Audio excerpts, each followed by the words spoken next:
সাল 1897, 23শে জানুয়ারি ভারতে জন্মেছিলেন এমন এক বীর পুরুষ যাকে ছাড়া ভারতের স্বাধীনতা প্রায় অসম্ভব বলা যায়, এবং যিনি বলেছিলেন তোমরা আমাকে রক্ত দাও, আমি তোমাদের স্বাধীনতা দেব। তিনি আর কেউ নন, তিনি হলেন সুভাষচন্দ্র বসু, অর্থাৎ যাকে আমরা বিশ্ববাসী নেতাজি নামে জানি।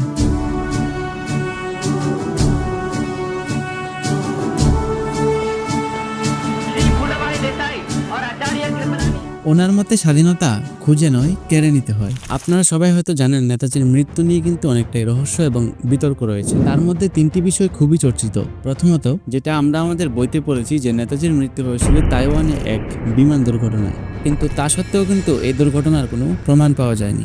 দ্বিতীয়ত, জানা যায় নেতাজি নাকি তখন রাশিয়ায় চলে গিয়েছিলেন, যা কিনা তখনকার খবরের কাগজের মধ্যেও প্রকাশিত হয়েছিল, এবং পরে এটাও জানা যায় যে নেতাজিকে নাকি রাশিয়ার মধ্যেই হত্যা করা হয়েছিল।